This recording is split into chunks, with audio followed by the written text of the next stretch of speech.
In this beautiful passage from his magnum opus, the Jodo Shinshu, Venerable Master Shinran carefully explains to us the meaning of true disciple of Buddha. In the term, true disciple of Buddha, true contrasts with false and provisional. Disciple indicates a disciple of Shakyamuni and the other Buddhas. This expression refers to the practicer who has realized the diamond-like heart and mind. Through this Shinjin and practice, one will without fail transcend and realize great Nirvana, hence, that practicer is called true disciple of Buddha. Suffering sentient beings like us have been transmigrating endlessly in samsara, the vicious cycle of countless births, suffering and deaths, unable to extricate ourselves from the unfathomable ocean of pain and suffering. We do not know why we are born here, in this ever-changing environment, so badly defiled and firmly attached to greed, hatred, ignorance, jealousy, and arrogance. Constantly struggling in vain to find happiness and to avoid suffering, we may perhaps live for 100 years, but finally we still have to blindly leave this human existence in agony for another unknown realm of suffering. How sorrowful it is that this extremely rare human birth would be so unwisely squandered by us and would just end in this way, completely beyond our comprehension. We should know that the Buddha Dharma is the only true teaching in this world of absolute delusion, that gives us a chance and means of escaping from samsara. Painfully ignorant of this fact, the majority of us are led to become agnostics or to simply follow other widely touted, false spiritual teachings, which definitely and relentlessly keep us mercilessly strapped to the treacherous wheel of samsara. Amida Buddha's true and real Shinjin is his sincere mind and absolute confidence that all persons who single-heartedly accept his primal vow will definitely be born, as they wish, in his land of peace and bliss, at the end of their present lives. This great compassionate vow had been wonderfully fulfilled 10 kalpas ago when the Tathagata attained supreme Buddhahood, after trillions of years perfectly performing the extremely difficult practices of a bodhisattva, thus creating the Pure Land. If, when I attain Buddhahood, sentient beings of the 10 quarters, with sincere mind, joyfully entrusting themselves, aspiring to be born in my land, and saying my name perhaps even 10 times, should not be born there. May I not attain the supreme enlightenment. Excluded are those who commit the 5 grave offenses, and those who slander the right Dharma. The primal vow is clearly the Buddha's promise to save all beings from the dreadful cycle of samsara. Saying the Buddha's name, Namo Amida Butsu, fulfilled in the primal vow, is thus the active cause of our births in the Pure Land. It is Amida Buddha's great practice of directing his infinite virtues to us for our going forth. By the power of this vow of great compassion, persons with the lowest spiritual aptitude, like ourselves, who are absolutely incapable to perform difficult meditational and non-meditational practices, are effectively pulled out from jaws of samsara, at the end of this life. Through Amida Buddha's innumerable manifestations in this world, the Tathagata, without a moment respite, tirelessly saved countless beings in the past and continues right now, to lead badly defiled persons in the present, out of samsara, this painfully unsatisfactory world of delusion. By simply entrusting ourselves to Amida Buddha and the primal vow, we are assured of birth in the Pure Land. We should know that Amida Buddha has already accomplished our Pure Land births by fulfilling for each of us our aspirations and all the necessary attendant practices. All ignorant sentient beings will realize this fact sooner or later, with the ripening of their good karma from the past, when they would become ready to receive Amida Buddha's inconceivable gift of entrusting faith, Shinjin, in the marvelously wonderful primal vow. Shakyamuni Buddha, who appeared in this world out of his great compassion for all suffering beings, have effectively taught us, individually or as a group, appropriate methods of ending this fearful samsaric nightmare of birth, old age, sickness and death. The Exalted One persistently exhorts us to listen deeply to his teaching about the truth of our suffering and how we can put a permanent end to this suffering. However, the sheer weight of negative karma, defilements and stubborn evil passions accumulated by us through billions upon billions of births, are so incredibly immense and varied, that extremely few of us would listen to what the Buddha taught. Every one of us has already built up a solid and intractable ego, totally overwhelmed by our blind passions, that firmly hold us in this sphere of perpetual suffering. Thus, as we live through our fleeting lives without any suitable condition for emancipation, we would painfully leave this human life and are again recycled within the treacherous realms of gods, demigods, humans, hungry spirits, animals and hell beings. It is said that Shakyamuni Buddha, the world-honored one, teacher of gods and humans, skillfully taught 84,000 methods and more when he walked on this earth over 2,500 years ago, dispensing the appropriate Dharma medicine to each individual or group in accordance with their natures and capacities.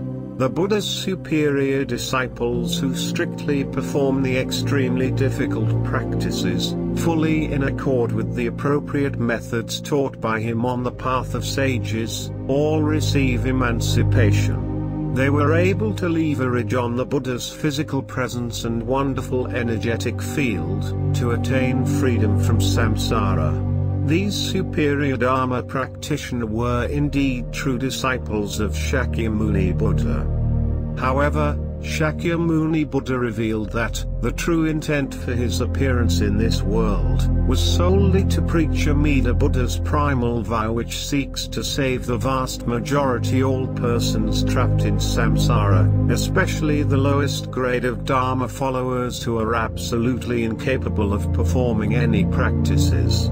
The Buddha knows that, as his physical presence receded in time and space, extremely few disciples in future generations would be able to attain even the entry stages to enlightenment, through the strict practices taught to superior disciples on the path of sages during his lifetime.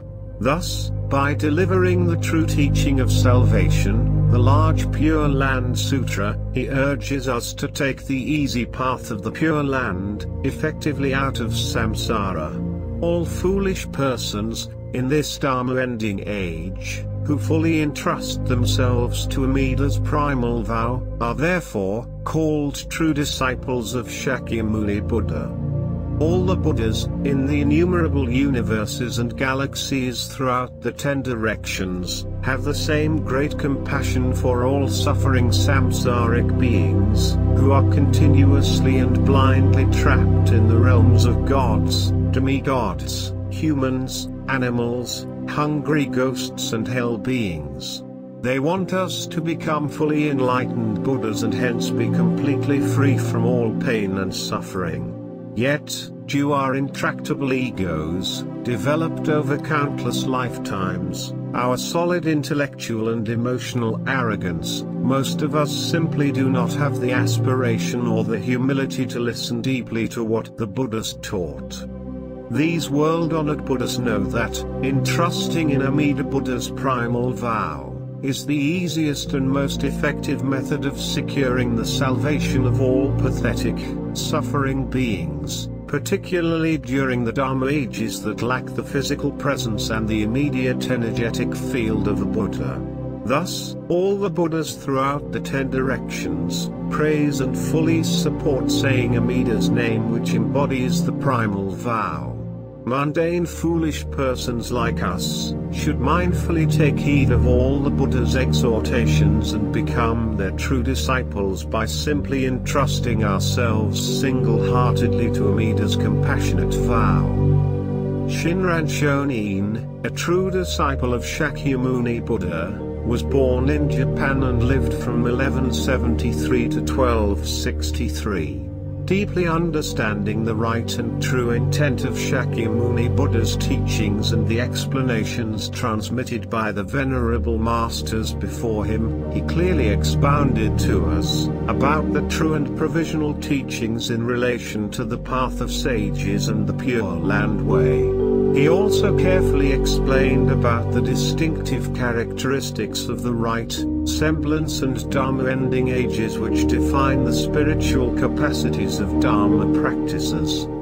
The teachings of Shakyamuni Buddha on the path of sages were intended for the period when he was in this world and through the 500 years of the right Dharma age. They are altogether inappropriate for the times and nature of beings in the 1,000 years of the semblance Dharma age and during the materialistic years of the Dharma ending age that followed. Out of billions of sentient beings who seek to cultivate the way by performing meditative and non-meditative practices during the Dharma ending age, not one will gain perfect realization at the end of their extremely rare human lives. We are now entrenched in the Dharma ending age. It is the evil world of the 5 defilements. This one gate, the Pure Land Way, is the only path that affords passage. Furthermore, even within the Pure Land Way, not one of us is able to come to the end of suffering by performing any self-power meditative or non-meditative practices. These practices are no longer in accord with the times and nature of beings. Yet most followers of the Buddha Dharma today, ignorant of this fact, do not even admit or honestly recognize their own inability and unfavorable circumstances they are now in, letting this life pass by in vain and struggling without any hope of ever coming close to emancipation. In short, they are painfully ignorant of Shakyamuni Buddha's skillful teachings and true intention for his appearance in this world. However, in this Dharma ending age, followers who truly and deeply listen to the Buddha's teachings will realize their own inability, utter foolishness and adverse circumstances they are in, knowing that they are doomed to complete failure by self-powered practices. Wishing to be forever freed from the clutches of samsara, they single-heartedly entrust themselves and their karmic destiny entirely to Amida Buddha and the Primal Vow. Saying the name, Namo Amida Butsu, as they receive the inconceivable gift of Shinjin, in trusting mind, they know without any doubt that they have now joined the assembly of those assured of Nirvana and would be freed from the crazy cycle of pain and suffering at the end of their lives. The practice of listening deeply to the Buddha's teachings and single-hearted reliance on Amida Buddha and his primal vow are fully in accord with our true natures, spiritual aptitudes and the Dharma ending age. Followers of Shinjin belong to the rightly established group whose births in unconditioned land of peace and bliss at the end of their lives are absolutely guaranteed. They are thus wonderfully and rightly described by Master Shinran as true disciples of Buddha. True disciples of Buddha are therefore the appropriate term for Buddhist followers, especially in this Dharma ending age, who rely completely on Amida Buddha's absolute vow power, other power, and are truly settled in diamond-like Shinjin. They know without any doubt that they will be Buddhas in Amida's Pure Land at the end of their present lives. Naturally, they would live out the rest of their lives, remaining as foolish persons filled with blind passions, yet carefully watch over and constantly protected by the compassionate light of Amida Buddha, Shakyamuni Buddha and all the Buddhas in the 10 directions. However, as expounded by Master Shinran in the Chinese text mentioned above, true is contrasted with false and provisional. These latter categories of Buddhists really do not have the aspiration or the appropriate means that are in accord with their true natures, aptitudes and circumstances, to escape from samsara, at the end of their pitiful existence in this mortal world. False disciples of Buddha are people who may call themselves Buddhists, yet, they often mix their views and practices with other non-Buddhist, religious teachings. These are unstable, confused, ignorant followers, who always try to compare Buddha with God and Nirvana with heaven. It is extremely sad that they do not even understand that the Buddha's teachings are the only methods that could get them out of samsara, while all other non-Buddhist spiritual paths would only perpetuate their pain and suffering, relentlessly, in samsara. Provisional disciples, on the other hand, are actually good Buddhists who are practitioners of the difficult, expedient means taught by Shakyamuni Buddha in meditational and non-meditational disciplines meant for the truly superior disciples on the path of sages, during his lifetime. These followers of Buddha depend largely on their own self-power efforts, practices and strict moral conducts to gain enlightenment, without honestly taking stock of their own aptitudes for such difficult practices. Being followers of doubt and uncertainty, they may also mix their self-power practices with partial reliance on Amida Buddha's Pure Land Way. Provisional disciples of Buddha are therefore good Buddhists who do not understand that, as the Buddha's energetic presence have receded in time, all their self-power struggles are simply not in accord with their extremely poor spiritual aptitude, circumstances and the Dharma age they are in. It is again extremely sorrowful that they still harbor doubts and simply cannot entrust themselves single-heartedly to Amida's primal vow, which is now the only option available that could assure them of enlightenment at the end of this samsaric life. Listening deeply to the Buddha Dharma in general and to the Amida Dharma in particular, may all wretched foolish persons come to accept Amida precious gift of Shinjin and become true disciples of Buddha. May they, for as long as they live, continue to say the Buddha's name, which is fully endowed with the Buddha's infinite merits and virtues, in deep gratitude to Amida Buddha for his boundless compassion. True disciples of Buddha have definitely heard the call of boundless compassion. The Buddha's infinite merits and virtues are bestowed equally on all beings. May all accept Amida's gift of Shinjin and obtain birth in his land of peace and bliss. Namo. Amida Butsu. Namo. Amida Butsu. Namo. Amida Butsu.